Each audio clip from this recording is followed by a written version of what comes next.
Mesdames et messieurs, bonjour et bienvenue à cette édition. Ce 2 décembre, Abidjan abrite pour la première fois les travaux de la 17e session de l'Association africaine des marchés boursiers. 23 bourses africaines prennent part aux travaux. La rédaction reviendra sur cette rencontre. Mais en attendant, intéressons-nous au sommet afro-arabe tenu récemment au Koweït. Le sommet a décidé de financer les projets sur le continent à hauteur de 500 milliards de francs CFA, nous dit Kwasi Mamadou. Selon les études de la Banque mondiale et du Fonds monétaire international, l'Afrique est devenue un pôle de croissance économique ces dernières années. Le monde arabe se veut donc un partenaire stratégique de ce continent en plein essor économique.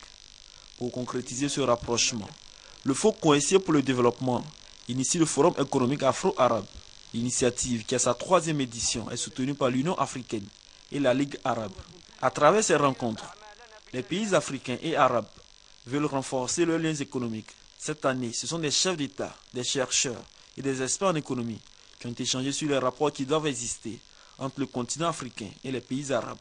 Représentant le président de la République, Alassane Ouattara, le ministre d'État, ministre du Plan et du Développement, Dr Albert Mabrito Akeus, a plaidé pour l'augmentation des investissements en Afrique, car selon lui, le climat des affaires le favorise. Des efforts qui, selon le ministre d'État, vont contribuer à l'amélioration des conditions de vie des populations africaines. En réponse, l'émir du Koweït, Cheikh Sabah Al-Hamad Al-Jaber, a promis 500 milliards de francs CFA d'investissement dans les pays africains à partir de l'année prochaine. Une promesse saluée par l'ensemble des participants qui souhaitent l'émergence du continent africain.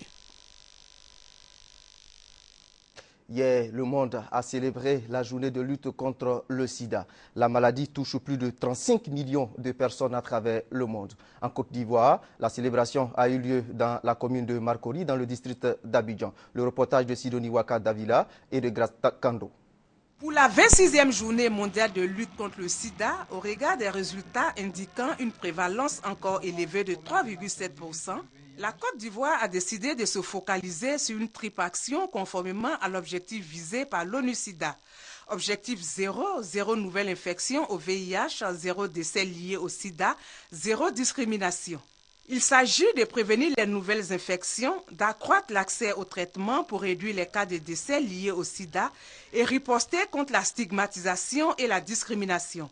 Eu égard aux enjeux épidémiologiques, les personnalités et les acteurs engagés dans la lutte sont venus soutenir et manifester leur volonté à renforcer les actions du gouvernement dans le cadre de cette campagne.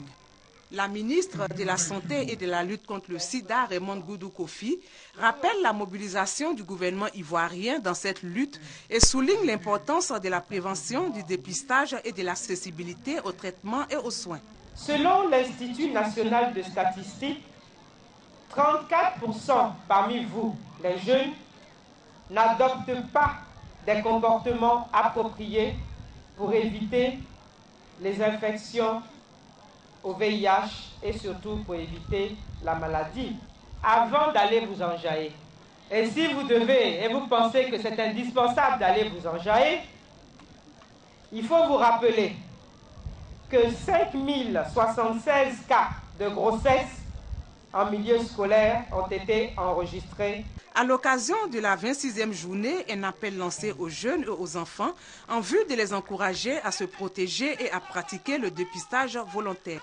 La cérémonie s'achève certes, mais la campagne continue sur le terrain car lutter contre l'ignorance, l'indifférence, assurer l'accès à la prévention, au dépistage, au traitement et aux soins restent des impératifs incontournables.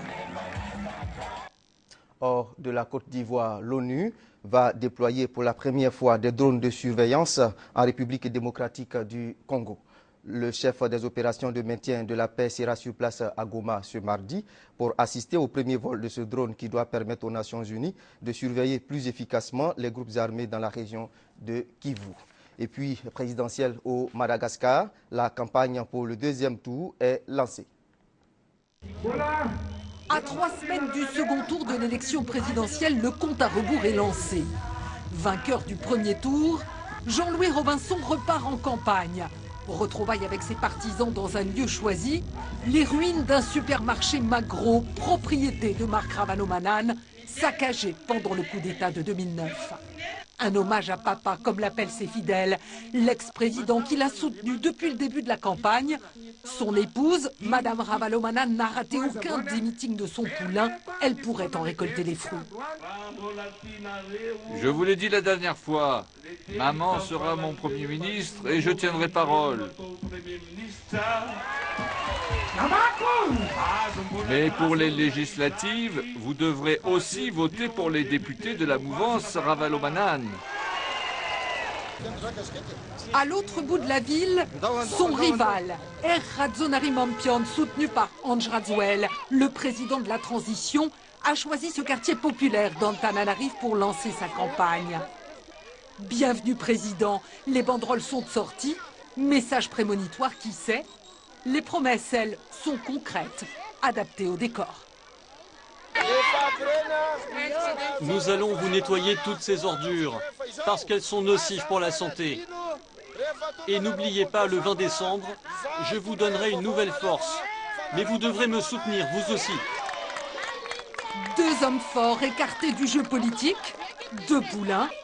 C'est un duel par personne interposée qui se prépare. 5 points seulement séparent ces deux adversaires. Au jeu des reports de voix, Jean-Louis Robinson a pris de l'avance. Il a déjà reçu le soutien de Camille Vital et Sarah Georget, deux candidats battus au premier tour.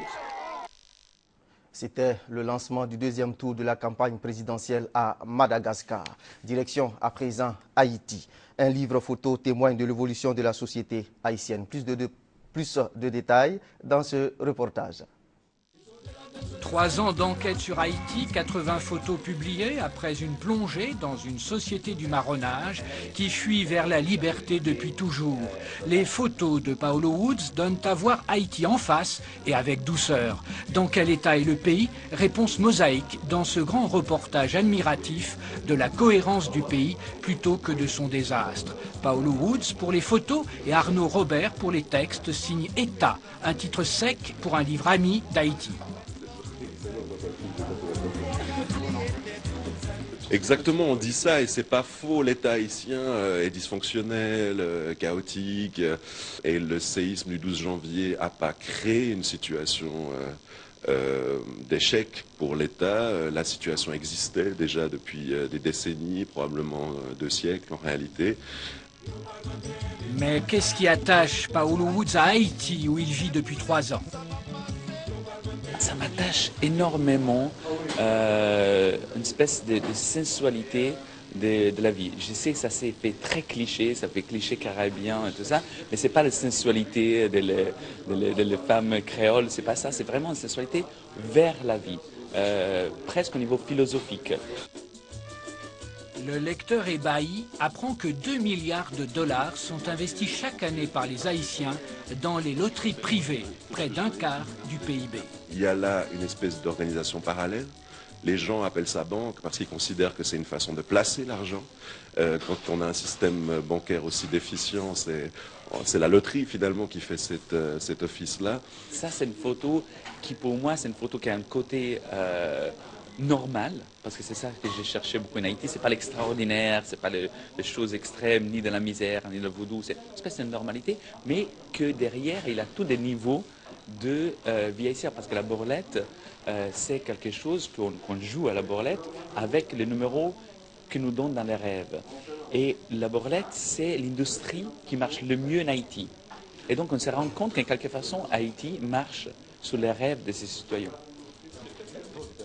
État de Paolo Woods et Arnaud Robert est publié aux éditions Photosynthèse.